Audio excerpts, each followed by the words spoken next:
낭만서점 103회 시작합니다. 안녕하세요. 제주소년 박경환입니다. 안녕하세요. 평론순항입니다.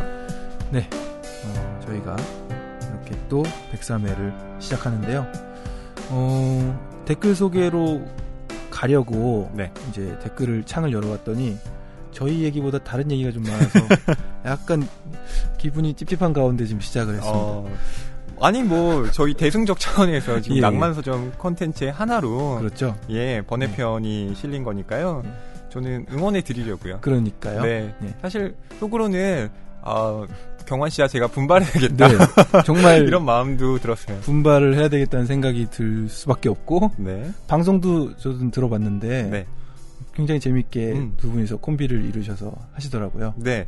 박혜진 평론가와 서유인 시인 두 분이 버지니아 울프의 등대로라는 작품을 다뤘죠. 그에 대한 댓글들이 많이 또 달려 있습니다. 예. 살설솔술님 짧게 남겨주셨는데 우왕 박평론가님 무슨 표시 이렇게 환영을 해주셨고요. 심쿵 라이언님 박혜진님 목소리가 좋습니다. 등대가 아닌 등대로 제목에서 의식의 흐름이 느껴지네요. 7월에 도전해보겠습니다. 라고 하셨어요. 그리고 레프트 필드인가요?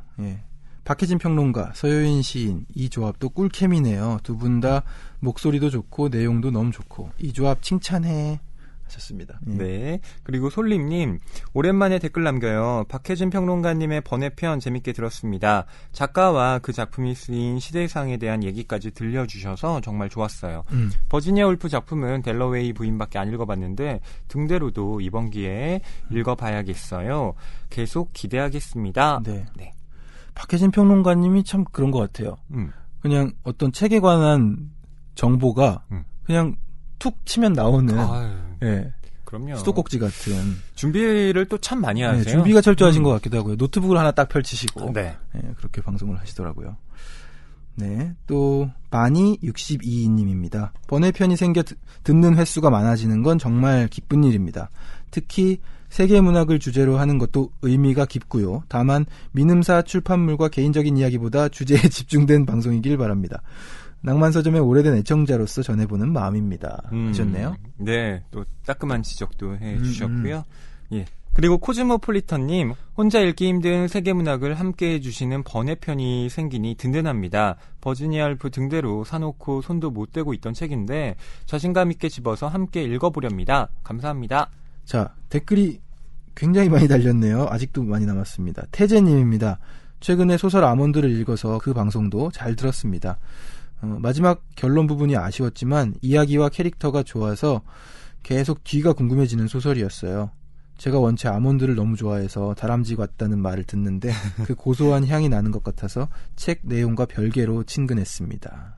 이렇게 또 길게 남겨주셨어요. 네, 태재님 다람쥐 같다는 그런 말씀. 아몬드를 좋아하시는구나. 네, 저도 참 좋아합니다. 아몬드. 네. 아몬드를 앞니로 이렇게 씹어 드시는 모습이 그려지네요. 그러게요. 그리고 FFXXX님, 폭스님. 헐, 지금 이번에 업데이트 되자마자 장맛비를 뚫고 출근하는 길에 듣고 있는데 제 장문의 댓글이 다 잘려버렸네요. 원래는 장문의 댓글이었군요. 이게 휴대폰으로 뭔가를 쓰다 보면은 날아가는 경우가 좀 있는 것 같아요. 네. 모바일 앱으로 열심히 남겼었는데 제 댓글 보고는 얘는 뭐지 하셨겠어요. 더위, 추위는 물론이고 식욕 중추를 마구 자극하는 감성 타코 냄새와 싸워가며 열심 녹음하시는 모습을 직접 보고 나니 응원하는 마음이 행사장 풍선 마냥 마구마구 더 커졌다. 정말 오래 사실 거다라는 내용을 남겼었답니다. 와. 그러니까 저번에 한번 남겼을 때 짧게 남겨진 게 그게 짧은 게 아니었구나. 뒤가 잘린 거였군요. 참 비유가 상큼해요. 행사장 풍선 마냥. 네. 김혜란, 천명관, 정희원 작가님 낭독회 일정 듣고 완전 야호 했었다는 거랑 집이 낭만서점 녹음실에서 도보 2분 거리라 앞으로도 다른 참여 기회 있으면 또 뵙고 싶다는 내용까지요. 도보 2분 거리에 사시는구나. 광화문에 거주하고 계시군요. 의지의 한국인답게 기억을 더듬어 다시 한번 장문의 댓글 꾸역꾸역 남겨봅니다. 본격적인 여름이 다가오는 냄새가 살금살금 느껴지는데 부디 더위, 습기와의 전쟁에 승리하시고요. 또 놀러 올게요. 예, 하셨네요. 네. 예, 반갑습니다. 폭스님. 오셨을 때 풍기셨던 어떤 포스가 지금도 기억나는데, 예. 고구마, 그렇구마 님입니다. 예술과 중력가속도, 배명훈 작가님 몰랐는데 방송 들으니 무척 읽고 싶어졌어요. 저도 과학책 잘 안 읽었는데 이 책을 시작으로 차근차근 과학책도 읽어보려고 합니다. 올여름은 이 책입니다. 좋습니다. 네, 추천드립니다. 네. 그리고 딸기 우유 사랑님. 안녕하세요. 저는 한국과 한국 문학을 사랑하는 일본인 대학생입니다. 낭만 서점을 작년에 유튜브를 통해 어쩌다 알게 된 후 낭만 서점이 저희 일상이 되었어요. 와우. 통학 시간에 사람이 꽉 찬 도심의 전철 안에서 듣고 하교하면서 듣고 잠자기 전에 듣고 항상 짜증 가득했던 저의 등굣길이 낭만 서점으로 많이 바뀌었습니다. 일본에서 한국 문학을 접할 기회가 많지 않아 이 방송을 들으면서 한국 문학의 최신 트렌드도 알게 되고 너무 좋습니다. 항상 좋은 작품을 다뤄주셔서 감사드리고 일본 작품도 많이 사랑해주셔서 고맙습니다. 아참, 올 여름에 한국에 갈 기회가 생겼어요. 이번에 낭만 서점에서 다룬 책들을 다 사갈 거예요. 와. 아주 오래전부터 알고 지낸 친구를 만나러 가는 것처럼 마음이 들뜹니다. 앞으로 쭉 애청하겠습니다. 놀랍습니다. 네. 일단 지금 일본에서 남기신 거잖아요. 그렇죠. 그리고 오탈자 하나 없이 지금 이렇게 긴 댓글을 남기셨고. 진짜 대단하세요. 이렇게 명확하고 또렷한 문장으로 댓글을 남기기가 쉽지 않은데 네. 정말 한국어를 잘하시는 것 같아요. 정말 잘하시네요. 그래서 이 낭만 서점에서 만났던 일본 작품도 또 반가우셨겠어요. 뭐 야마다 에이미의 작품이라든가. 그리고 오시기도 했잖아요. 니시카와 미와 감독님. 예. 반갑습니다. 네, 또 올 여름에 오시니까. 예, 뵐 수 있는 날이 있으면 좋겠네요. 오늘도 봄날님 댓글이 마지막이네요. 예술과 중력가속도 잘 들었답니다. 작가님의 비평에 대한 의견을 듣고 나니 도전하고 싶은 생각이 드네요. 많은 소설을 읽어보진 못했지만 소재가 특별한 건 확실한 것 같아요. 소설에서 제 이름이 나와 놀랍고 반가웠어요. 네. 제가 배명훈 작가님 만났다고 말씀드렸잖아요. 예. 작가님한테 제가 작가님의 작가론을 꼭 써볼게요 했더니 진짜 저를 이렇게 손을 이렇게 잡아주시면서 꼭 써달라고. 안주머니에서 자료를 이렇게 꺼내주시지 않나요? 아니, 자료는 아니고. 예. 그래서 진짜 사명감이 생겼어요. 이번에 제가 배명훈 작가님 작품 꼼꼼히 읽어보고. 예전에 그런 말씀하신 적 있잖아요. 평론가는 어떤 작가에게 배팅을 한다고. 예. 그렇죠. 배명훈 작가에게 배팅을 하는 너무 좋더라고요, 셈이시네요. 작품들이. 네. 네, 그럼 댓글 달아주신 분들 중에 저희 선물 드릴 분들 말씀드릴게요. 예. 먼저 심쿵라이언님, 그리고 레프트필드님 이렇게 보내드리고요. 네, 또 딸기우유 사랑님, 고구마 그렇구마님, 또 바니 62님, 코즈모폴리턴님. 네. 이렇게 많은 분들께 네. 선물을 보내드리려고 합니다. 네. 기존에 남겨주셨던 저희 낭만서점 애청자 분들께는 또 다른 기회에 선물 드릴게요. 러비더비 섬유 향수랑 책 선물 중에서 여러분들께 선물이 아마 돌아가게 될 텐데 북뉴스골뱅이 교보북점.co.kr에 선물 받으실 주소를 이메일로 남겨주세요. 지선 씨한테서 좋은 향기가 나. 향수 바꿨어? 러비더비 섬유향수요. 러비더비 섬유향수? 네, 냄새 배인 후 신발에 뿌려주면 항균 탈취도 되고 향기는 얼마나 좋은데요. 애들 교복, 남편 정장, 쾌쾌한 방냄새 때문에 고민이었는데 지금 구매해야겠다. 지금 러비더비 신규 가입하면 섬유향수 미니어처 2종이 영원이에요. 빨리 신청해요, 선배. 지금 러비더비를 검색해보세요. 서강준이 추천하는 섬유향수 미니어처 2종을 영원해 드립니다. 당신에게서 좋은 향기가 나요. 러비더비. 책이 가득한 소설을 사랑하는 책방. 이곳은 낭만서점입니다.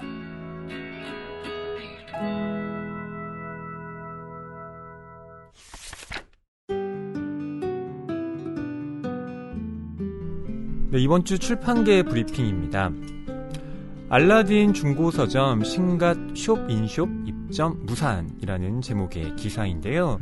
최근 알라딘은 1인 출판사로 꾸려진 8개의 출판사를 중고서점 잠실점에 숍인숍 그러니까 기존 매장의 작은 코너 형태로 들여놓은 점포를 말하는데요.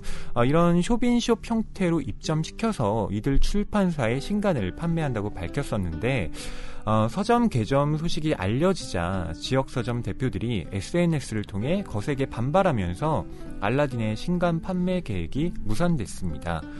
해화동의 한 지역 서점 대표는 기업형 중고서점이 전국에 35개 매장을 내면서 동네 서점을 빠르게 잠식하고 있다면서 알라딘 등 중고서점이 활성화되면서 새 책 판매량도 줄어 출판업계 전반이 타격받고 있다라고 지적하기도 했습니다. 네.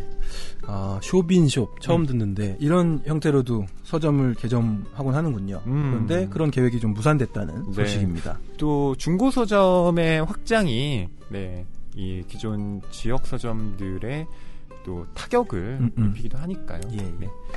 두 번째 뉴스입니다. 광화문에서 종각까지 지하보도의 책 특화거리. 지하철 5호선 광화문역과 1호선 종각역 사이 청진구역 지하보도에 책 특화거리 북스트리트가 생긴다는 소식입니다. 종로구는 지난 2일 광화문역에서 종로구청으로 이어지는 연장 240m 구간에 북스트리트를 올해 10월까지 조성한다고 밝혔는데요. 지하보도 양쪽 벽에는 책의 역사, 조선시대 선비 공부법과 같이 책을 소재로 한 다양한 정보들을 담을 예정이고요. 작은 서점과 북카페 같은 독서 공간도 들어선다고 합니다. 네, 책 특화거리. 또 이쪽에는 외국인 관광객들이 많이 오니까 예, 좋은 명물이 될 것 같습니다. 조선시대 선비 공부법이 궁금한데요. 가서 한번 봐야겠네요. 자, 세 번째 소식입니다. 이 책들 동네 서점에서만 팝니다.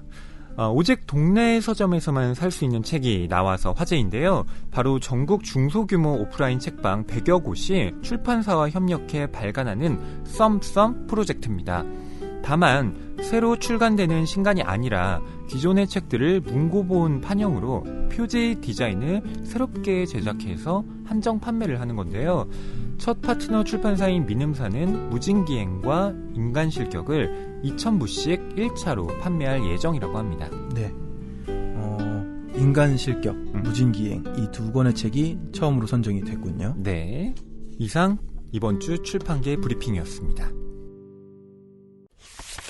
네, 오늘 낭만서점 103회에서 다룰 책은요. 아베코보의 모래의 여자라는 소설입니다. 네. 저는 아베코보, 모래의 여자. 일단 소설 제목에 여자가 들어가니까 아주 막연하게 여자 작가인 줄 알았어요. 전혀 아니더라고요. 아닙니다. 사진도 쭉 가면 있는데 뒷면에 있네요. 예. 아베코보는 일본의 유명한 남성 작가고요. 그의 대표작이 바로 모래의 여자입니다. 예. 62년 작품이에요. 고전으로 이미 또 많이 알려져 있고요. 이 작품을 또 하게 된 계기가 저희가 명작을 좀 안 한 지가 오래됐잖아요. 고전 하나, 신간 하나 하기로 했었는데 어느샌가 신간을 위주로 했었죠. 그렇죠. 네. 그래서 박혜진, 서유인 시인의 이 조합이 뒤지지 않는 저희의 꿀케미를 또 한번 보여드리고자 모래의 여자로 준비를 했습니다. 네. 아베코보에 대해서 일단 소개를 좀 해드리겠습니다. 본명은 아베 기미후사. 1924년 도쿄에서 출생했고요. 태어난 이듬해부터 중학교를 마칠 때까지 만주에서 살았습니다. 의사였던 아버지 뒤를 잇기 위해 도쿄대학 의학부를 졸업했으나 의학에 흥미를 느끼지 못해서 의사의 길을 단념했습니다. 1947년 아방가르드에 눈을 뜨고 세기의 모임을 결성했습니다. 이 무렵에 초현실주의에 관심을 갖게 됐고요. 궁핍한 생활 속에서도 열성적으로 작품 활동을 했습니다. 1951년 빨간 누에고치로 제2회 전후문학상과 벽 S 카르마시의 범죄로 제25회 아쿠타가와상을 수상했습니다. 50년대 일본의 풍토 속에서 당연히 출연하지 않으면 안 될 작가라는 찬사를 받기도 했네요. 1962년 모래의 여자를 출간하면서 세계적인 작가로 급부상했고요.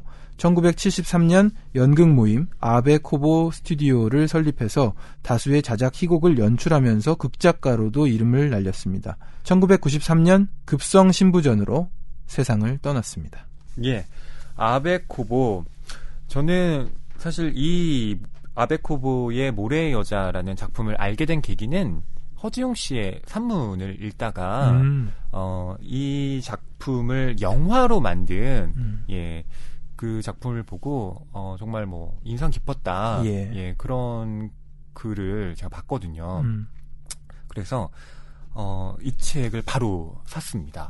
예, 그러고 나서 읽기 시작했는데 와 진짜 좋더라고요. 예. 내용이 뭔가 철학적이고 좀 어려운 듯 하면서도 읽히는 거는 술술 읽히더라고요. 그렇죠. 영화가 있다고 말씀드렸는데 그 영화도 여러분 정말 훌륭해요. 네. 저도 영화가 있다는 소식을 듣고 혹시나 해서 유튜브에 검색을 했더니 자막이 영어인 풀 영상이 있더라고요. 네. 그래서 저는 풀로 보지는 못하고 중간중간 봤는데 네.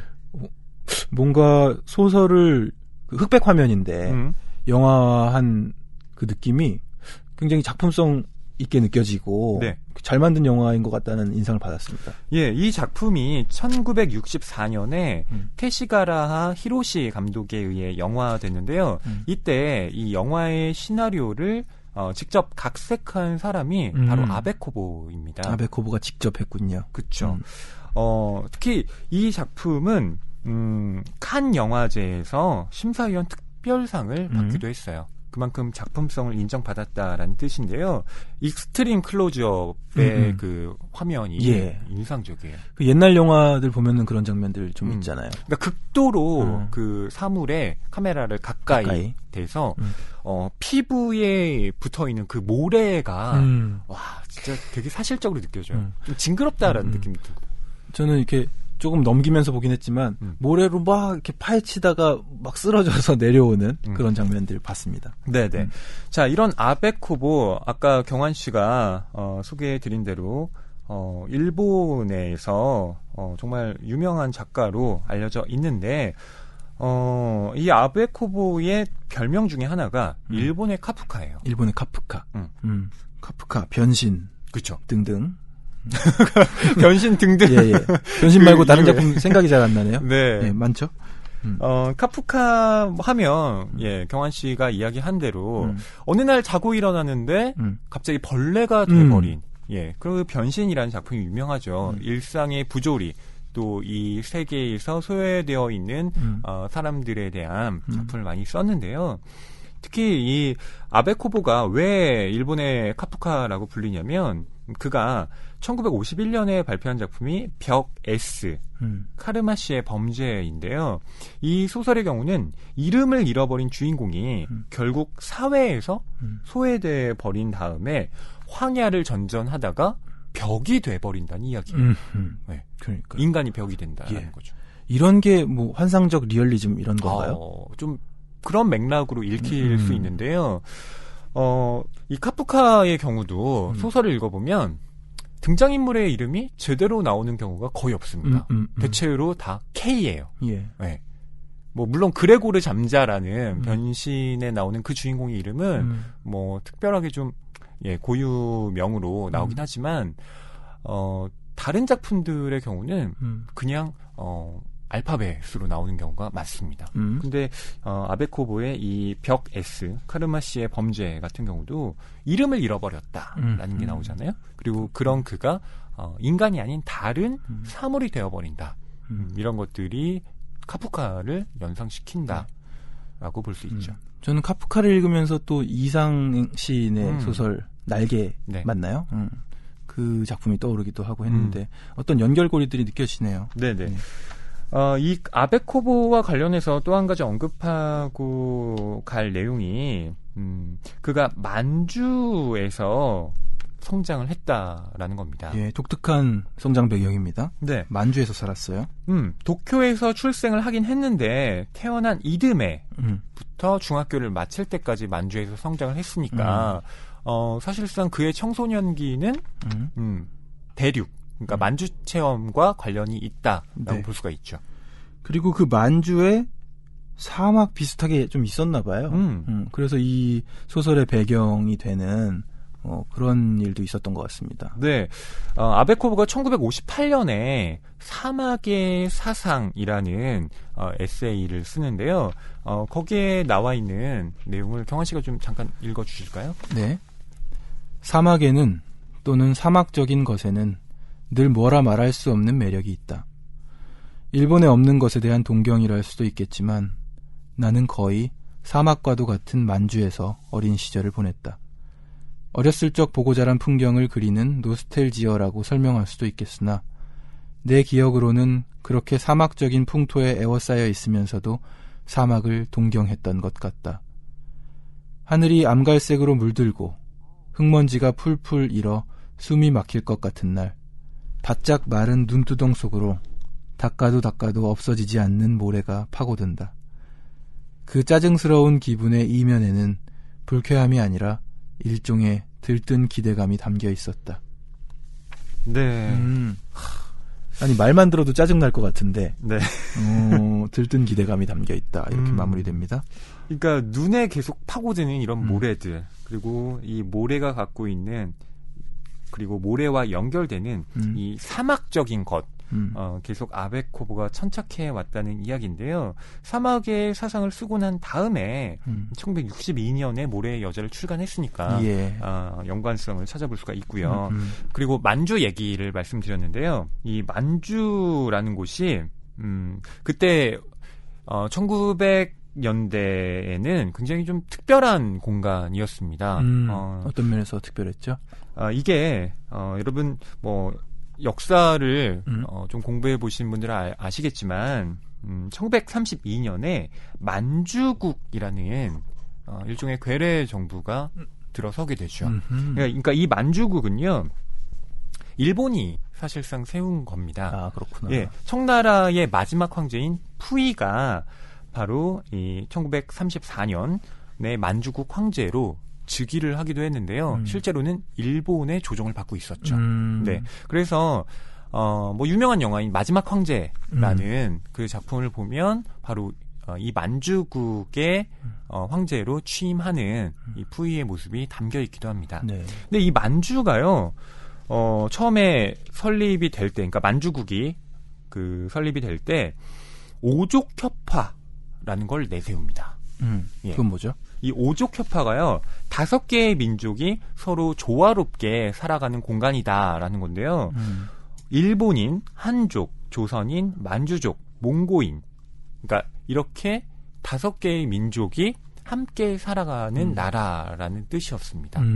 근데 이 말은 좋아 보이는데. 네. 네. 오족협화라고 하니까 당시 식민지 시기였고요. 조선인들의 경우에는 그럼 우리가 만주로 간다면 적어도 일본의 식민 지배를 받고 있는 이 조선과는 좀 다른 삶, 더 나은 삶을 살 수 있겠다라는 기대를 갖고 가거든요.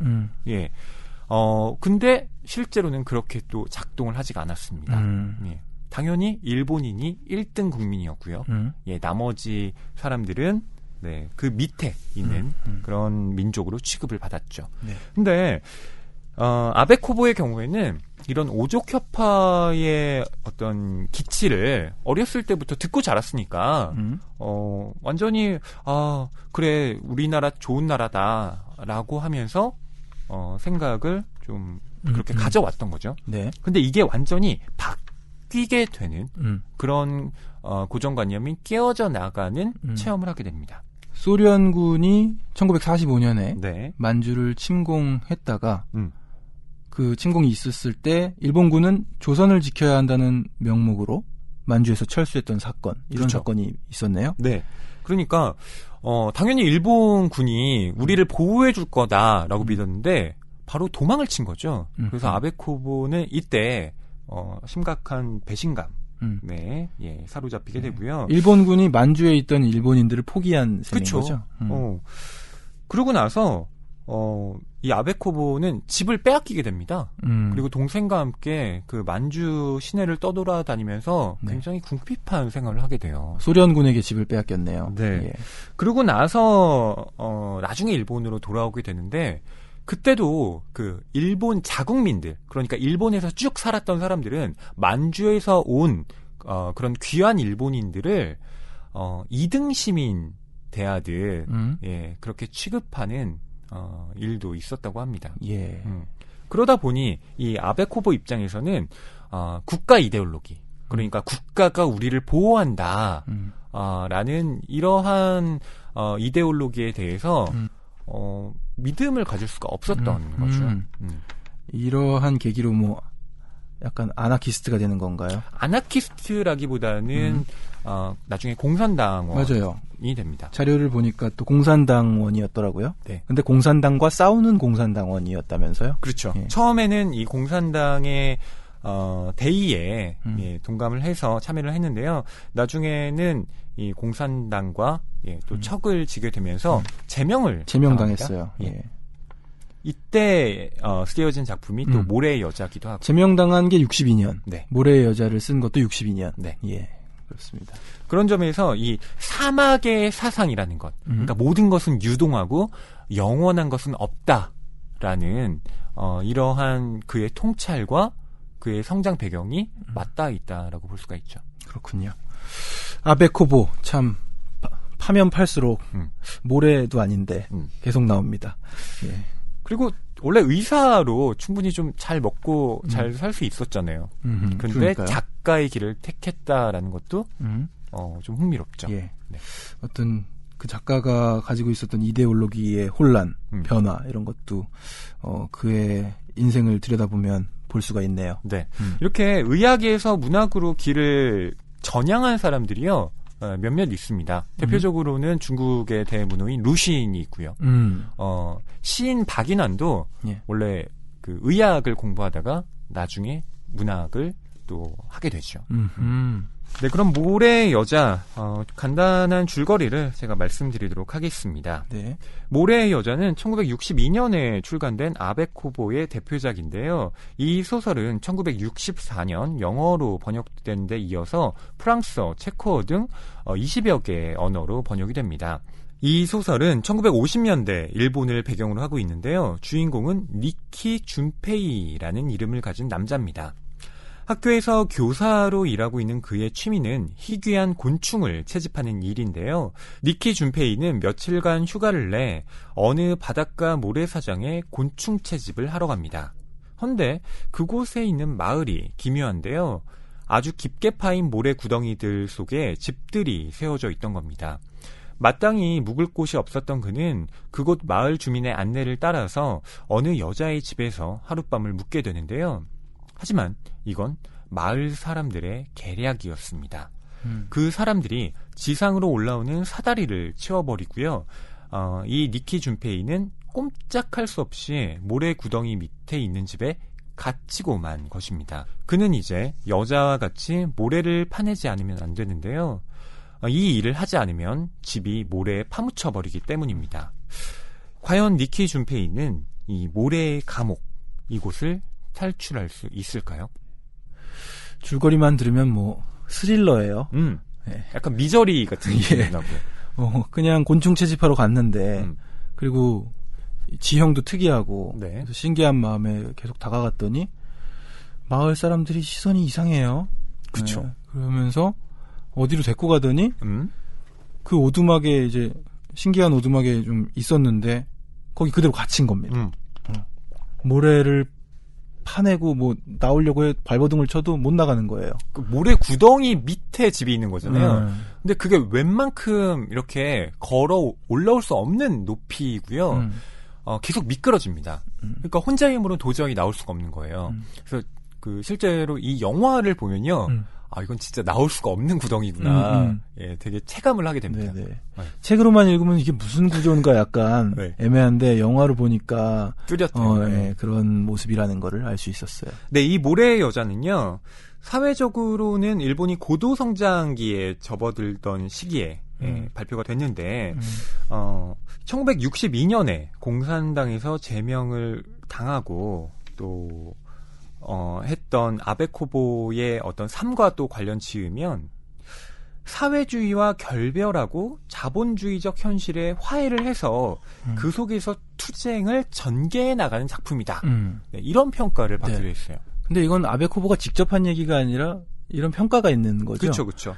왜냐면은 저는 소설을 읽으면서 배경을 알지 못하고 읽는 것도 있지만, 뭔가 훨씬 더 인간의 실존을 다룬 느낌이 들었거든요. 네. 어떤 시대적 배경뿐만 아니라, 모래를, 그러니까 시지푸스의 신화 이런 얘기도 나오더라고요. 네. 네, 까미 작품인데, 맥이 닿는다는 느낌이 있었어요. 이 그쵸. 책 뒷표지에 굉장히 이해를 돕는 글이 써 있더라고요. 이 작품은 서스펜스와 철학적 깊이가 환상적으로 어우러져 매일 반복되는 일상을 살고 있는 독자들을 강렬하게 자극한다.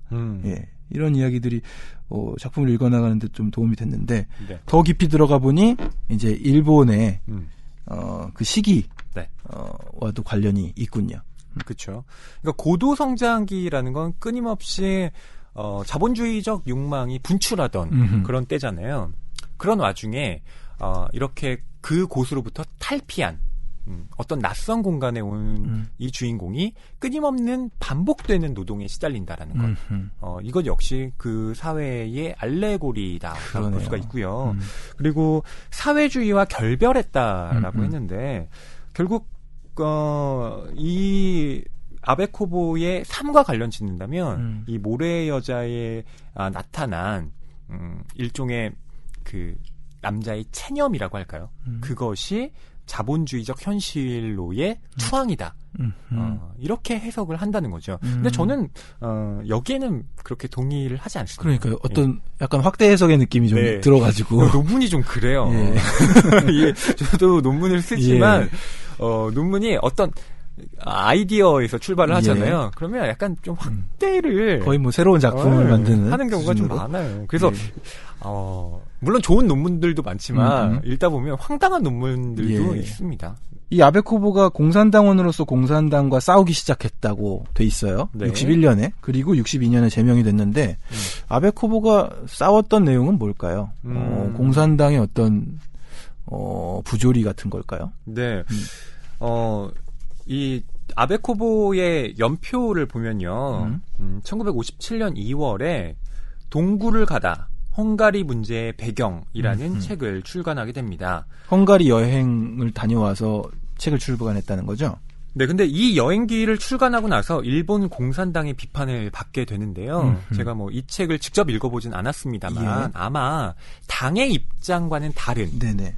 개인적인 사견을 제출함으로써 비판을 받은 것 같아요. 네. 근데 아무래도 실제로 내가 동구권 그러니까 공산주의가 실현된 이 나라를 가봤는데 우리가 꿈꾸던 이상과는 좀 다른 일본에서 부르짖는 곳이었다. 공산주의랑은 거기랑 다르다. 그쵸. 그래서 이런저런 얘기를 했더니 일본 공산당은 무슨 소리 하냐. 그쵸. 조용히 해라 이런 거잖아요. 아마 그런 내용이 아니었을까 싶습니다. 거기서부터 공산당과의 관계가 틀어지게 됐죠. 예, 그렇군요.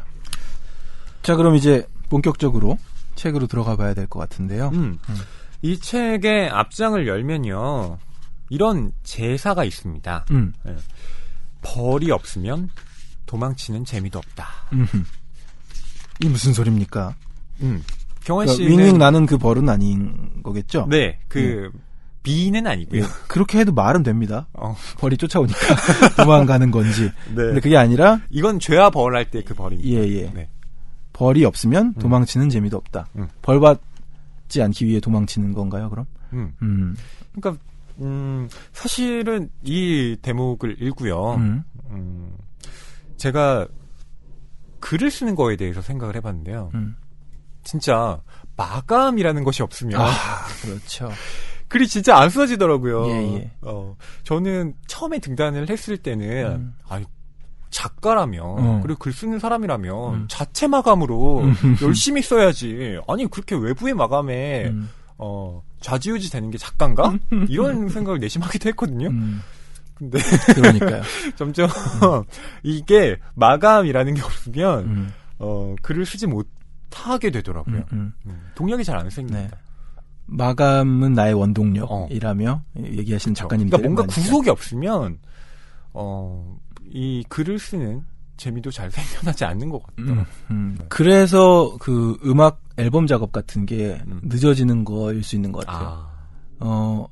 훨씬 더 뚜렷한 마감은 좀 없는 편이니까 어떤 잡지에 글을 기고한다면 몇 월호 이런 게 있잖아요. 그쵸. 그러니까 무조건 마감일이 있을 텐데 음악 작업은 이건 좀 아직 덜 된 것 같다 하면서 더 미뤄지고 하나 다시 하게 되면은 또 다른 걸 또 손봐야 되고 이런 그러네요. 일들이 벌어지니까 그래서 지치기도 하는 것 같습니다. 네. 예.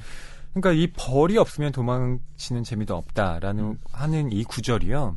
이 모래의 여자를 관통하는 핵심 메시지라고 아베코브가 생각을 했던 것 같습니다. 예. 그래서 이렇게 달아나온 것인데요.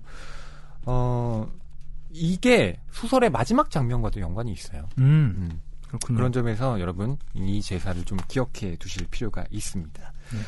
자, 책의 초반부는요. 학교 교사로 일하고 있는 이 니키 준페이 이 남자가 곤충 채집을 하기 위해서 어느 바닷가 마을로 오게 되는 네, 이 장면을 그리고 있는데요. 저희가 좀 읽어드리도록 하겠습니다. 남자의 목적은 모래땅에 사는 곤충을 채집하는 것이었다. 물론 모래땅에 사는 곤충은 몸집도 작고 색도 별로 눈에 띄지 않는다. 하지만 웬만한 마니아가 되면 나비나 잠자리쯤은 거들떠보지도 않게 된다. 그들 마니아들이 노리는 것은 자기의 표본 상자를 화려하게 장식하는 일도 아니고 분류학적 관심도 아니고 물론 한방 약재를 찾는 것도 아니다. 곤충 채집에는 훨씬 더 소박하고 직접적인 기쁨이 있다. 새로운 종을 발견하는 것 말이다. 신종 하나만 발견하면 긴 라틴어 학명과 함께 자기 이름도 곤충도감에 기록되어 거의 반영구적으로 보존된다. 지상에 바람과 흐름이 있는 이상 모래땅의 형성은 불가피한지도 모르겠다. 바람이 불고 강이 흐르고 바다가 넘실거리는 한 모래는 토양 속에서 끊임없이 생성되어 마치 살아있는 생물처럼 장소를 가리지 않고 기어다닐 것이다. 유동하는 모래의 이미지는 그에게 뭐라 말할 수 없는 충격과 흥분을 불러일으켰다. 모래의 불모성은 흔히 말하듯 건조함에 있는 것이 아니라 그 끊임없는 흐름으로 인해 어떤 생물도 일체 받아들이지 못하는 점에 있는 것 같았다. 1년 내내 매달려 있기만을 강요하는 현실의 답답함에 비하면 이 얼마나 신선한가. 물론 모래는 생존에 적합하지 않다. 그렇다면 정착은 과연 생존에 절대적으로 불가결한 것인가? 정착을 부득불 고집하기 때문에 저 끔찍스런 경쟁이 시작되는 것은 아닐까? 만약 정착을 포기하고 모래의 유동에 몸을 맡긴다면 경쟁도 성립하지 않을 것이다. 실제로 사막에도 꽃은 피고 벌레와 짐승도 산다. 강한 적응력을 이용하여 경쟁권 밖으로 벗어난 생물들이다. 예컨대 그의 길 앞잡이 속처럼. 마음속으로 유동하는 모래의 이미지를 그리면서 그는 간혹 자기 자신이 유동을 시작한 듯한 착각에 빠지는 일도 있었다. 네, 이 남자의 목적은 모래땅에 사는 곤충을 채집하는 것이었다. 네. 라고 나오는데 그 곤충 이름도 잠깐 나왔죠. 네. 그런데 알아들으셨을지는 모르겠습니다. 길 앞잡이 속, 이게 곤충 이름이에요.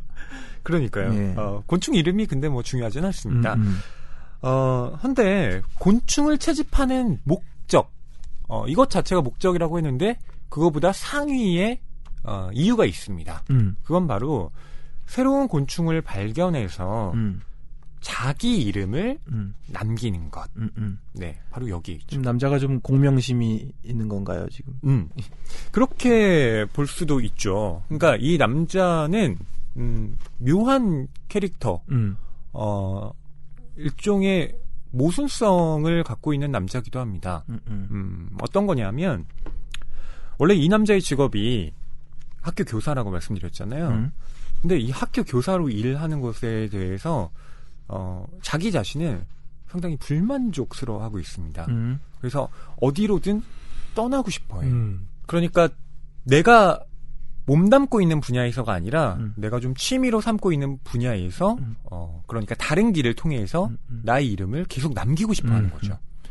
호랑이는 죽어서 가죽을 남기고 사람은 죽어서 이름을 남긴다는 것이 거의 좌우명인 사람이네요. 그렇죠. 예. 그리고 학교 교사라는 직업은 참 안정적인 직업이잖아요.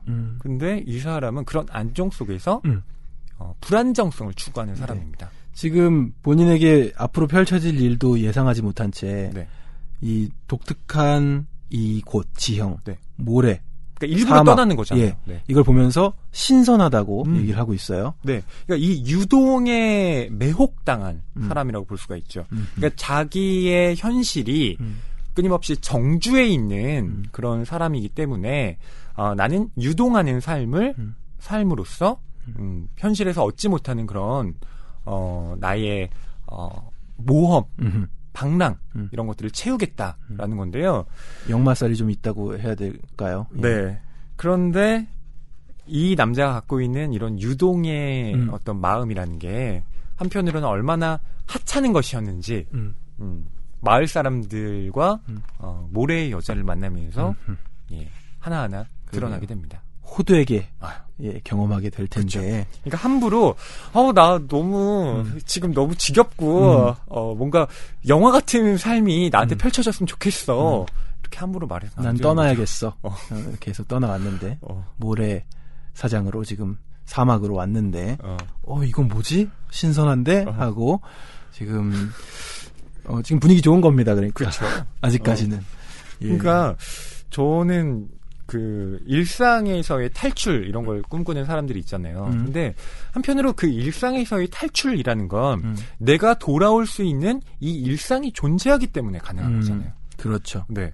만약 그런 게 없다면 그건 탈출이 아니라 그냥 그거 자체가 하나의 또 다른 삶이 돼버리는 그런 게 되니까 언제나 안정이 있고 그 다음에 모험이 있는 이런 식의 어떤 패턴을 우리는 좀 꿈꾸고 있는 게 아닌가 싶기도 해요. 저도 여행을 좀 좋아하는 편인데 자주 가진 않아요. 그런데 정말 이제 가야겠다 싶을 때 갔다가 다시 돌아온 그 느낌이 좋더라고요. 그렇죠. 예. 그래서 그 다음부터는 좀 잘 정리를 해두고 가요. 돌아와서 또 집안일이 산적해 있으면 힘드니까 돌아왔을 때 뭔가 깔끔한 느낌을 위해서. 자, 이런 남자가 마을 사람들을 만나서 그 모래 밑에 있는 그 여자의 집으로 가게 되는데요. 그 장면도 저희가 좀 읽어드릴게요. 노인이 그를 안내한 곳은 부락 가장 바깥쪽 사구의 능선에 접해 있는 구멍 가운데 하나였다. 능선 안쪽으로 나 있는 좁은 길을 걷다가 오른쪽으로 돌아 조금 더 걸어간 곳에서 노인은 어둠 속에 몸을 구부리고 손뼉을 치면서 큰 소리를 질렀다. 어이, 할멈! 발치에 펼쳐져 있는 어둠 속에서 등잔불이 흔들리고 대답 소리가 들렸다. 여기 그 가마니 옆에 사다리가 있으니까. 과연 사다리를 사용하지 않고서야 이 모래 벼랑을 어찌 감당하랴. 지붕 높이의 거의 3배에 가깝다. 사다리를 사용한다 해도 내려가기가 그리 쉽지 않을 것 같았다. 사다리는 덜컥 겁이 날 만큼 들쭉날쭉한 새끼줄로 만들어져 있어 자칫 균형을 잃으면 도중에 뒤틀리고 말 것 같았다. 어려워 말고 편히 쉬시오. 노인은 아래로 내려가지 않고 그 자리에서 돌아갔다. 줄줄이 흘러내리는 모래를 잔뜩 뒤집어 쓴 산에는 그래도 소년 시절로 돌아간 듯한 향수를 느끼지 않는 바도 아니었다. 그보다 할멈이라고 하기에 어지간히 나이 먹은 여인네인 줄 알았는데 등잔불을 들고 마중 나온 여자는 30대 전후에 자그마한 몸집에 마음씨도 좋아 보이는 여자였다. 화장을 했는지도 모르겠지만 해변에 사는 여자치고는 보기 드물게 피부색이 하였다. 게다가 바지런히 움직이는 몸에서 배어나오는 미처 감추지 못한 기쁨이 무엇보다 고맙게 여겨졌다. 하기야 그런 일이나마 없다면 이 집은 참아내기 어려운 판잣집이었다. 벽은 너덜너덜 떨어져 나갔고 장지문 대신 거적대기가 걸려있고 기둥은 뒤틀려 있고 온 창문에는 판자가 덧대어져 있고 다다미는 썩어 문드러지기 일보 직전이라 위를 걸으면 젖은 스폰지를 밟는 듯한 소리가 났다. 그런데다 불에 달구어진 모래가 내뿜는 것 같은 이상한 냄새가 사방에 꽉 차 있었다. 하지만 모든 것은 마음먹기에 달려있다. 여자의 몸짓에 기분이 누그러져 이런 밤을 보내는 것도 흔치 않은 경험이라고 자신을 설득하였다. 더구나 잘하면 희귀한 곤충을 발견할지도 모른다. 곤충이 얼씨구나 하고 눌러 살 만한 환경이었다.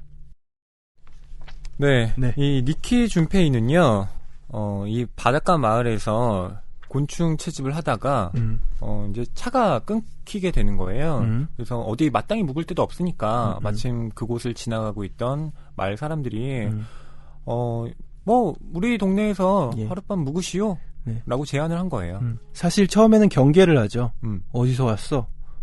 뭐 경찰이야? 뭐 이렇게 경계를 했는데 아무것도 아니고 그냥 곤충 채집하러 온 사람이라는 걸 알고 친절하게 대하죠. 네. 지금 차 끊겼습니다. 어디 다른 마을까지 언제 걸어가?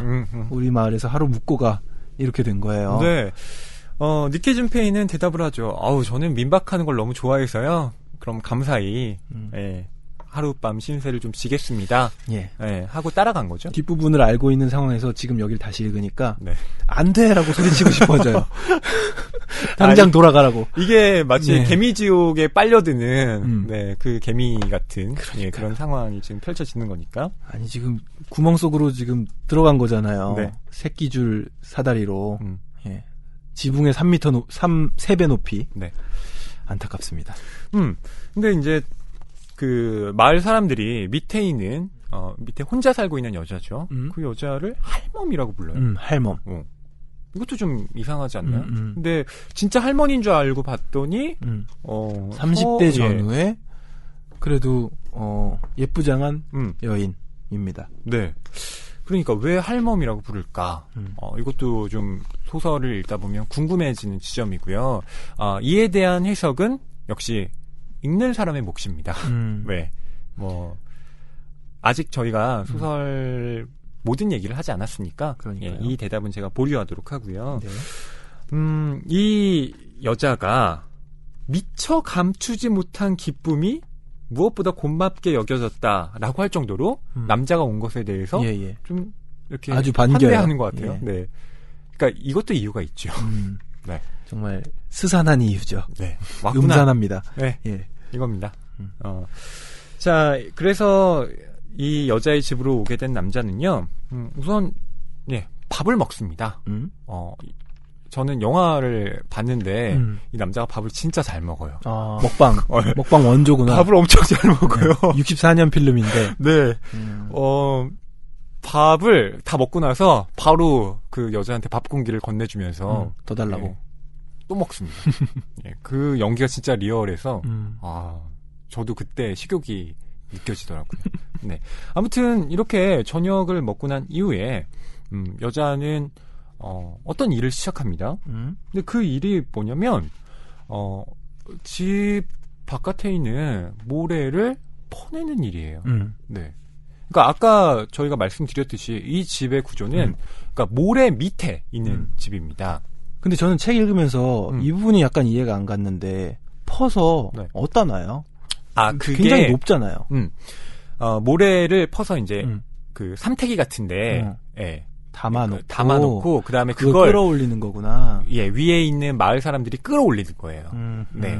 그래서 그 모래를 퍼내는 작업을 밤새도록 하는 겁니다. 예. 이제 이해되네요. 네. 그래서 퍼내서 조금이라도 퍼내고 네. 계속 모래는 또 들어오고. 맞습니다. 예.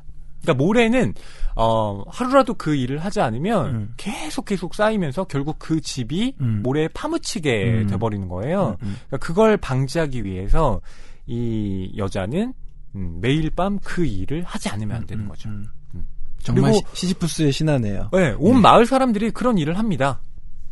마을 전체가 그 모래 밑에 있는 집이기 때문에 마을 사람들 전체가 밤에는 그런 일을 하는 거죠. 그래서 남자가 이상하게 봐요. 저 사람들은 뭐 밤에 피곤하지도 않나? 저 일을 어떻게 하는 거지? 라고 하다가 자기도 이제 그 일을 좀 돕습니다. 예. 그래도 밥도 먹고 잠도 재워주는데 조금이라도 도와야 되지 않겠나. 네, 그런 생각으로 하는 거죠. 네. 근데 그 전에 또 약간 이 남자가 이 일을 하룻밤만 하는 게 아니라 계속 하게 될 것 같다.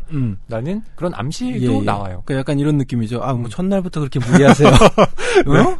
난 내일 가는데 무슨 소리야? 이런 대화죠. 목욕을 하고 싶다니까. 목욕은 오늘은 안 될 것 같고요. 아니 오늘 말고 또 무슨 더 날이 있는 것처럼 얘기를 하냐고 네. 이런 대화를 하죠. 그리고 그 위에서 어떤 마을 사람이 또 이런 얘기를 합니다. 어이, 통하고 부삽 1인분 더 가져왔어! 라고 말해요. 그러니까 통하고 부삽 이게 왜 더 필요한 거지? 남자는 또 의아하게 생각을 하는 거죠. 네. 자, 이제 모래를 파내는 일을 하는 여자와 그걸 거두는 남자의 대화 장면이 있는데요. 그것도 저희가 좀 소개를 해드릴게요. 두 번째 석유통을 나르고 나자 목소리가 들리고 길 위에서 칸델라 불빛이 흔들렸다. 여자가 퉁명스럽게 삼택이다. 손님, 이쪽은 됐으니까 저쪽을 거들어주세요. 라고 말했다. 그때서야 사다리 위에 묻혀있던 가마니의 용도를 이해하였다. 거기에다 로프를 걸어 삼태기를 오르내리는 것이다. 삼태기 담당은 4명씩, 전부 2-3팀쯤 되는 듯 했다. 젊은 사람들로 짜여 있는지 일이 척척 진행된다. 한 팀에 삼태기가 가득 차면 벌써 다음 삼태기가 기다리고 있는 시기다. 6번 만에 산처럼 쌓여있던 모래가 평평해졌다. 힘들겠군, 저 사람들도. 셔츠 소매로 땀을 닦으면서 말하는 남자의 말투는 호의적이었다. 거들고 있는 그에게 뭐라 비아냥거리는 소리 한마디 하지 않고 열심히 일에 열중하는 청년들의 모습에 호감을 느낀 것이다. 네, 우리 불악 사람들은 모두 애양정신이 투철하니까요. 무슨 정신?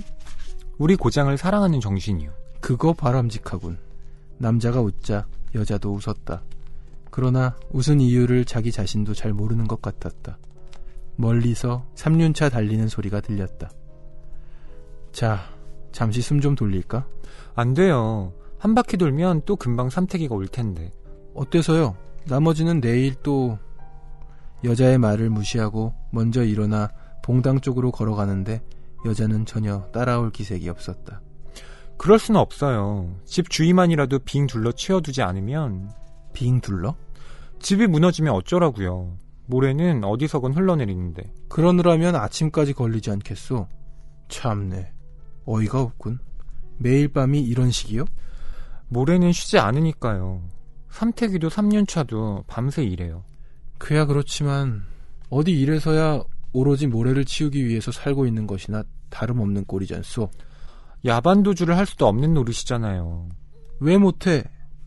간단하지 않소. 마음만 먹으면 얼마든지 할 수 있지. 그렇지가 않아요. 불악이 그럭저럭 유지되는 것도 우리들이 이렇게 열심히 모래를 퍼내는 덕분이니까요. 우리들이 그냥 내버려두면 열흘도 못 가서 완전히 모래에 묻혀버려서 그 다음에는 뒷집이 똑같은 일을 당하게 돼요. 이거야 원 황성스러운 미담이로군.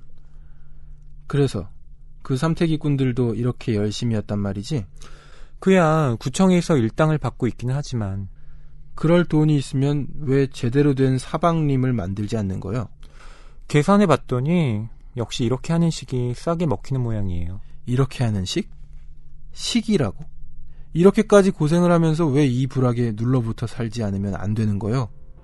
도무지 이유를 모르겠군. 모래란 그렇게 만만한 것이 아니라고. 이런 식으로 모래를 거역할 수 있다고 생각했다면 큰 오산이요. 어이가 없어서. 이런 짓은 못하겠어. 못해. 나 참 동정의 여지가 없군.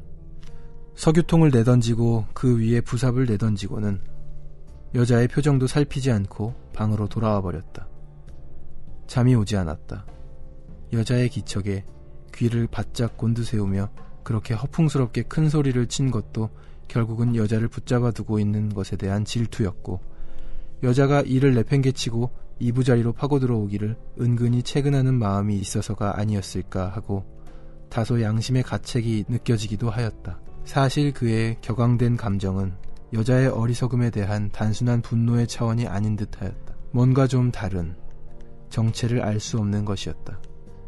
이부자리는 점점 더 눅눅해지고 모래는 점점 더 피부에 달라붙는다. 너무도 부당하고 너무도 괴이하다. 그렇다고 부삽을 내던지고 온 자신을 책망할 필요는 없을 것이다. 그런 책임까지 져야 할 이유는 없다. 그렇지 않아도 져야 할 책임이 넘치도록 떨려있다. 이렇게 모래와 곤충에 이끌려 이런 곳을 찾아온 것도 결국은 그런 책임의 성가심과 무의미함으로부터 잠시나마 탈출하기 위함이었으니. 네, 여자와 남자 한밤중에 일을 하는데 남자는 이렇게 모래를 퍼내는 일을 이해할 수가 없습니다. 이해할 수가 없죠. 아니 사방림을 만들면 되지 않냐. 네, 사방림이라는 건 그러니까 모래로부터 이 마을을 보호하는 숲을 조성하는 것이죠. 그 방법이면 될 텐데 라고 했더니 여자가 아니 사람 손으로 퍼내는 게 더 싸게 먹혀요 라고 말합니다. 네, 체제 순응적입니다. 여자가 좀 그냥 그렇게 하란다고 하고 있어요. 뭐 일반적으로 보면 이렇게 남자가 화를 내는 것 그리고 의아하게 생각하는 것이 당연하게 여러분 생각이 드실 겁니다. 그렇죠. 아니 누가 봐도 이건 단순 노동이고 뭐 이런 무식한 짓을 하고 있어. 네, 끝나지 않는 일이잖아요. 그리고 밤에 잠을 못 자고 이런 일을 한다는 것 자체가 얼마나 고통스럽겠어요. 네. 그런데요, 여러분 이런 남자의 생각 그리고 이 남자의 생각은 곧 독자의 생각이기도 할 텐데 이게 소설을 읽어 나가다 보면 점점 바뀌게 됩니다. 나름대로의 이 마을 사람들의 논리 그리고 이 여자의 생각에 조금씩 동화하게 돼요. 동화되죠. 네. 그 동화되는 과정에서도 읽는 과정에서 답답함이 밀려오더라고요.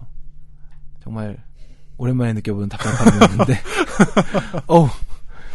답답해 하면서 네. 모래는 계속 들어오고. 네. 저는 근데 또 이런 생각도 해봤어요. 모래를 들어오게 만들어서 네. 잘 다져서 네. 계속 들어오고 땅이 점점점 올라가서 딛고 일어서서 나가면 어떨까. 근데 잠깐 그렇게 되면 안 되는 게 집이 사라져 버리잖아요. 그리고 네. 아마 모래가 그렇게 그러게. 쌓이기 전에 사람이 먼저 파묻히겠죠. 예. 집을 좀 부숴서 사다리를 만들면 어떨까 하는 생각도 해봤고. 실제로 그러려고 해요. 근데 여자가 말리죠. 못하게 합니다. 그러니까 남자로서는 이후에 이제 사다리를 마을 사람들이 치워버리게 되고 근데 이곳에 완전히 갇히게 되는 거잖아요. 그렇죠. 네. 탈출 시도를 여러 번 해요. 그러니까요. 네. 짠합니다. 네. 처음에는 다음 날 이제 일어나서 난 이제 가야 되니까 이렇게 봤는데 사다리가 없는 거예요. 그래서 장난치지 말라고 하다가 그래 당신들이 사다리를 내려주지 않으면 내가 그냥 올라가겠다라고 하고 막 어떻게든 기어 올라가려고 안간힘을 쓰다가 일사병으로 쓰러져요. 기절하죠. 네. 예. 그러니까 사다리가 없으면 못 올라간다는 걸 거죠. 남자가 이제 완전히 받아들이게 되는 겁니다. 그렇죠. 참으로 답답한 상황이고요. 네. 참으로 괴이하고 불법 감금 아닙니까 지금? 불법 감금이죠. 네.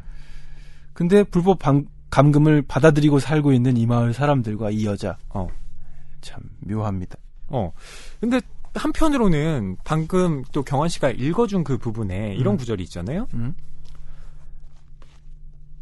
그렇지 않아도 져야 할 책임이 넘치도록 널려 있다. 이렇게 모래와 곤충에 이끌려 이런 곳을 찾아온 것도 결국은 그런 책임의 성가심과 무의미함으로부터 잠시나마 탈출하기 위함이었다. 이제 완전히 탈출한 거잖아요. 남자가 바라던 거 아니었나요? 그러게요. 책임으로부터 이 구절을 읽는데 무언가 반대되는 메시지가 들어오는 것만 같더라고요. 그렇죠. 그러니까 남자는 분명 이런 탈출을 위해서 다른 곳으로 왔는데 실상 이곳도 완전한 탈출의 공간은 아니었다라는 겁니다. 그러니까 아주 냉정하게 말하면 이 남자가 원하던 일상으로부터의 도피, 탈주라는 것은 가능하지 않다라는 것을 또 명징하게 말해주는 것일 수도 있죠. 또 다른 모습의 그 일상이라고 표현하기에는 좀 낭만적인 것 같은데 다른 모습, 다른 형태로 그렇죠. 갇혀버렸잖아요. 다른 형태의 책임이 이 남자에게 또 주어진 거죠. 네. 그러니까 유토피아라는 것은 원래 어디에도 없는 곳이라는 뜻이거든요. 그러니까 남자가 바라던 유토피아는 존재하지 않는다. 그리고 이 남자에게는 또 다른 노동의 어떤 어떤 반복이 계속되는 삶이 기다리고 있다. 그걸 보통 사람은 정말 받아들이기 어렵겠죠. 근데 이 남자도 처음엔 저항을 극심하게 합니다. 나중에는 여자를 강제로 묶어버리기까지 해요. 그러니까 이 여자를 인질로 삼아서 마을 사람들에게 사다리 내려주지 않으면 이 여자를 어떻게 할지도 모른다. 이런 식의 협박을 하는 거죠. 협박하죠. 네. 안 먹히죠. 네. 경환 씨가 방금 지금 단번에 대답을 했는데요. 예. 안 먹힙니다. 이게 왜 그러냐면 마을 사람들의 입장에서는 그러니까 인내심 싸움을 하는 거예요. 근데 누가 더 고통스러울까? 남자 쪽이라는 거죠. 왜냐하면 마을 사람들이 물을 주지 않고 식량을 주지 않으면 이 사람들은 생활을 해나갈 수가 없는 거예요. 네. 그러니까 남자는 결국 굴복해 버릴 수밖에 없게 됩니다. 그러게요. 정말 얘기를 하면 할수록 답답한데 네. 이런 구멍 속에서 모래 구멍 속에서 살아가고 있습니다. 네. 그런데 이 남자가 기지를 발휘해요. 또 어떻게 또 로프를 하나 구해가지고 가위 있잖아요. 그 가위를 연결시켜서 그 가위가 왜 어떤 그런 턱 같은데 이렇게 탁 하고 걸리면 그걸 그 도구 삼아서 올라올 수 있잖아요. 네. 치밀한 계획 끝에 그걸 실행해서 성공에 이르게 되죠. 46일 만에 탈출이에요. 네. 하지만 또 성공이라고 볼 수는 없습니다. 네. 그 후에 소금밭에 빠지게 되는데. 그러니까 이 소금밭이라는 곳이 늪 같은 데예요. 한번 빠져들면 나올 수가 없는. 그래서 이 동네는 왜 다 이런 것만 있어요? 지형이 이상하네. 그렇죠. 예, 어렵죠. 살기가 어려운 것 같아. 이 동네는. 근데요, 이 모래 여자의 실제 배경설이라는 게 또 있습니다. 네, 이게 또 최근에 제기된 그런 견해 중에 하나인데요. 예. 일본의 그 혼슈라고 하죠. 이 혼슈 북서부 쪽에 있는 야마가타현 사카타시의 사구 지역으로 유명한 이런 장소가 있다라고 합니다. 실제로 1960년대 초에 이곳에 그 쫓기는 몸이 된 한 젊은이가 숨어서 살다가 이 사구지대가 파묻혀 버리는 바람에 사망을 한 그런 사고가 있었다고 해요. 그래서 아마 아베코보가 이 얘기를 전해 듣고 네. 이 소설을 구상한 게 아니냐 예. 뭐 이런 얘기도 있긴 합니다. 그 동네까지 취재를 갔는지 안 갔는지는 또 모르겠네요. 네. 근데 뭐 이게 아직 정식 학설로 굳어진 건 아니고요. 이런 게 있다더라 견해군요. 정도로 봐주시면 될 것 같고요. 그러니까 소금밭에 이제 빠진 이 남자가 마을 사람들한테 살려달라 그래요. 그래서 다시 또 도움을 청해야 되는. 네, 마을 사람들이 이 남자를 쫓아오다가 남자를 구해줍니다. 그러고 나서 다시 고의 그 남자를 도르래에 실어서 그 여자 곁으로 돌려보내죠.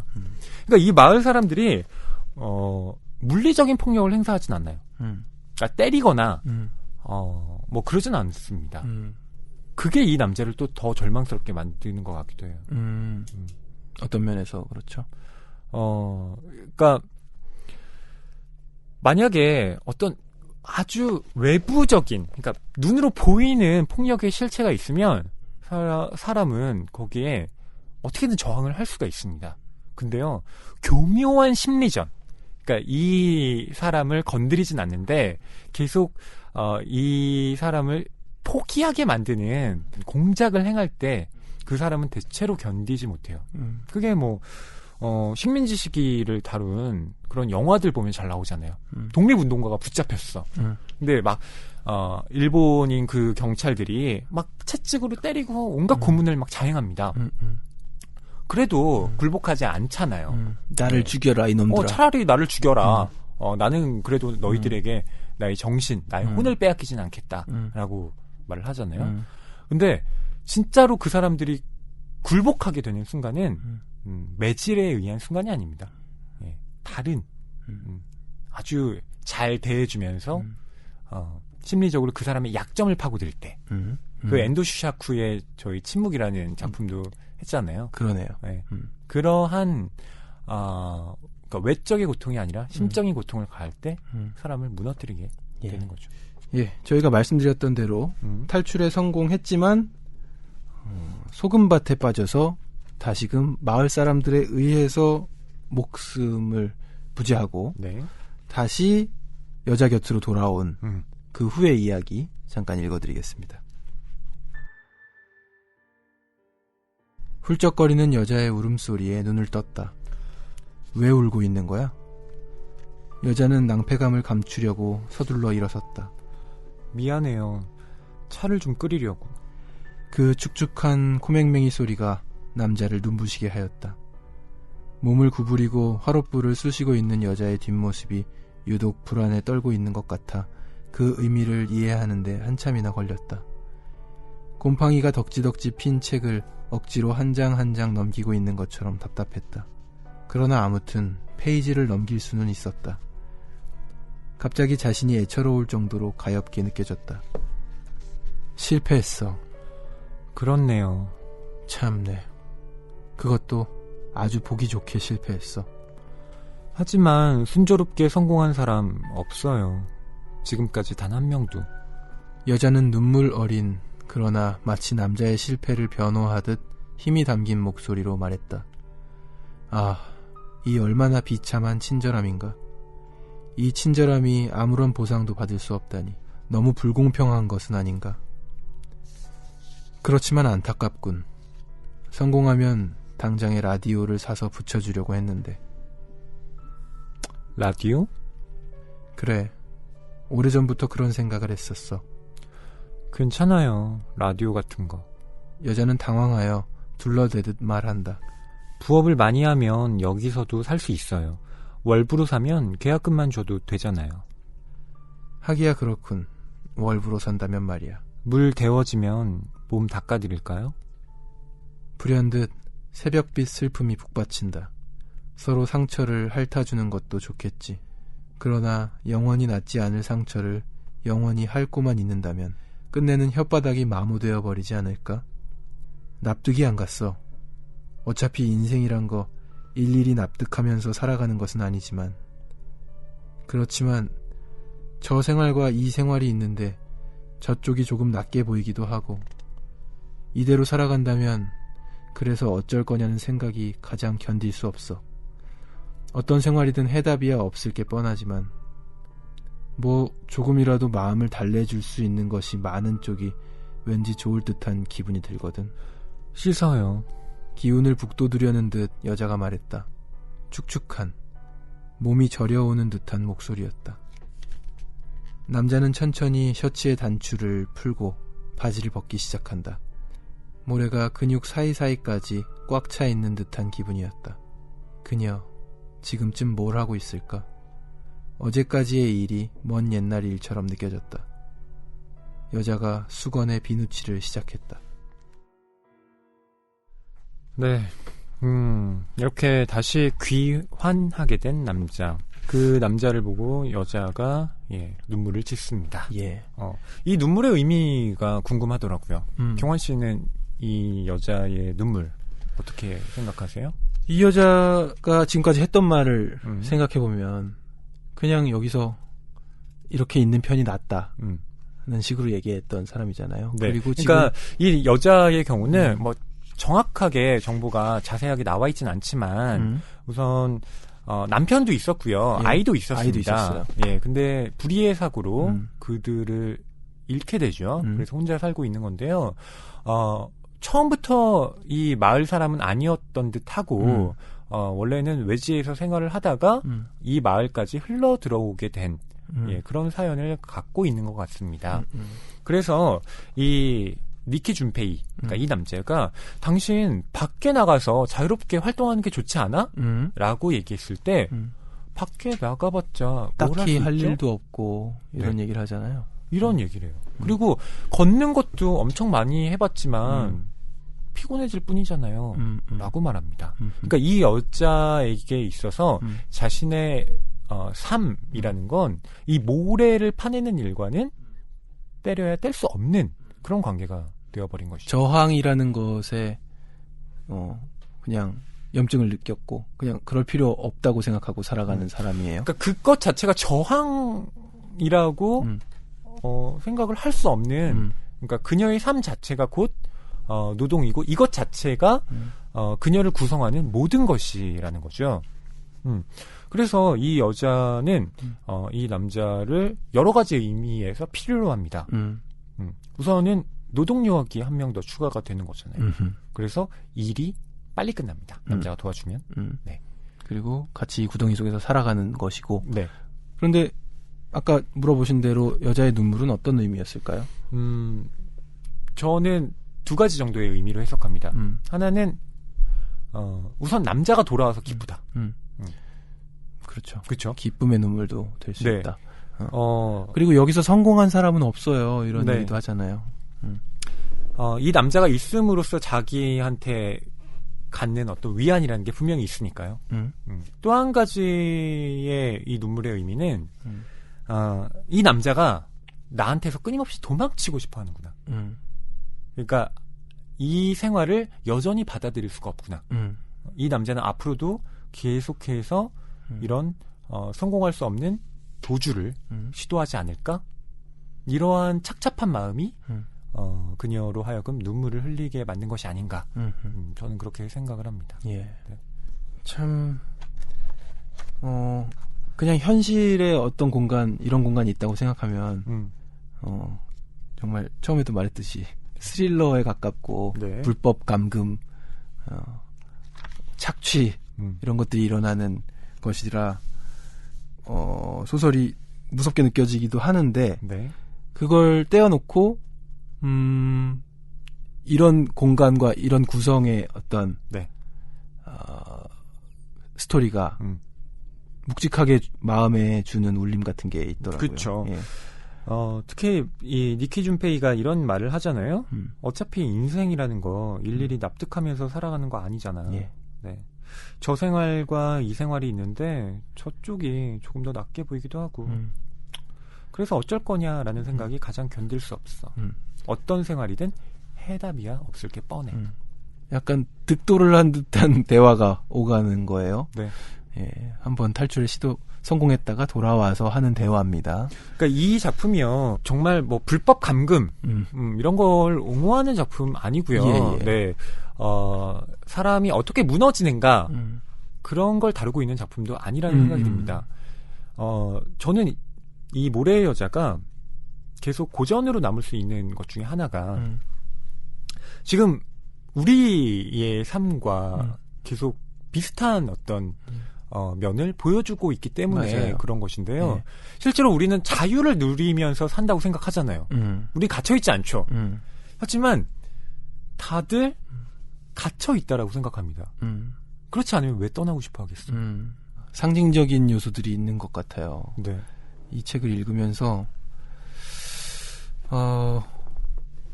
제가 벗어날 수 없는 모래를 파내는 기분이 최근 들긴 들었거든요. 네. 이 작품을 읽으면서 좀 반가운 부분도 있더라고요. 내가 그 누구도 나를 구속하진 않았지만 나는 어딘가에 구속되어 있는 상태를 맞아요. 계속해서 경험하면서 인생이란 무엇일까 생각하는데 이걸 한편의 소설로 이렇게 상징적으로 표현해낸 작품을 읽으면서 반갑기도 하고 동시에 같이 답답하기도 한 그쵸. 그런 경험이었어요. 예.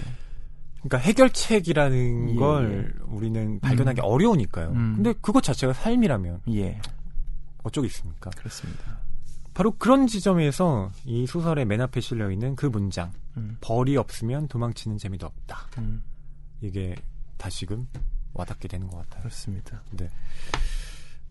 초현실주의적 수법으로 일상의 의미와 자유에 대해 심도 깊게 파고든 수작. 예, 맞는 것 같습니다. 그리고 뭐 마지막으로 저는 경환 씨한테 이걸 물어보고 싶었는데 예. 이 제목 모래의 여자 어떻게 생각하세요? 모래의 여자. 원작 제목도 그냥 모래의 여자. 그렇죠. 예, 원작 제목도 모래의 여자. 세 글자네요. 네. 읽을 수 있는 한자는 여자밖에 없는데 모래의 여자라는 제목에 어떤 의미가 부여되나요?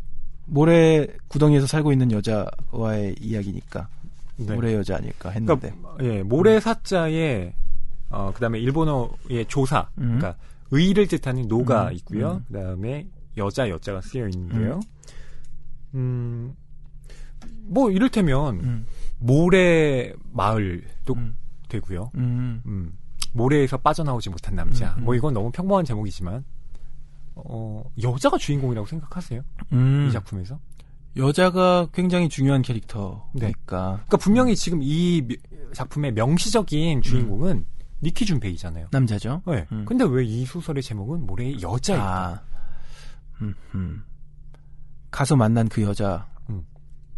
그 여자가 없으면 또 이 이야기도 성립되는 것이 아니기 때문이 아닐까요? 왠가요?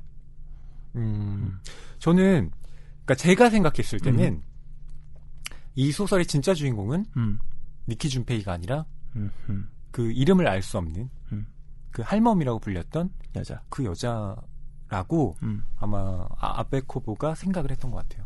네. 우리는 니키 준페이의 입장에서 감정이입을 한 다음에 이 소설을 읽어 나가지만 아니야. 독자 여러분, 당신들은 니키 준페이가 아니라 실제로는 그곳에서 그냥 모래 밑에서 갇혀 살고 있는, 그리고 그것조차 의식하지 못한 채로 거기에서 안주하며 사는 그런 사람들이야 라고 말하는 것 같더라고요. 아, 반전이네요. 이건 순전히 제 생각입니다. 네. 너무나 좋은 해석인 것 같아요. 그래서 모래의 여자로 제목을 붙인 게 아닌가. 그러면 다시 읽어볼 만한데요. 네. 네, 오늘 이렇게 낭만서점 103회에서는 아베코부의 모래의 여자를 다뤄봤습니다.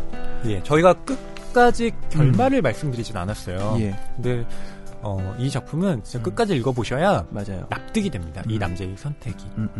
지금 계속 들으시는 내내 제가 제기한 반론들 외에도 많은 가슴 답답한 지점들이 있으셨을 거라고 생각이 되는데 독서를 통해서 한번 해소해 보시기 바랍니다. 1장, 2장, 3장으로 구성이 되어 있으니까요. 예, 저희가 다룬 건 2장까지입니다. 예, 1장의 내용을 얘기를 많이 했고 2장을 잠깐 얘기했었죠. 네. 예. 3장이 남아 있습니다. 낭만서점 103회 이렇게 마치고요. 저희는 다음 주에 다른 책으로 다시 찾아오겠습니다. 안녕히 계세요.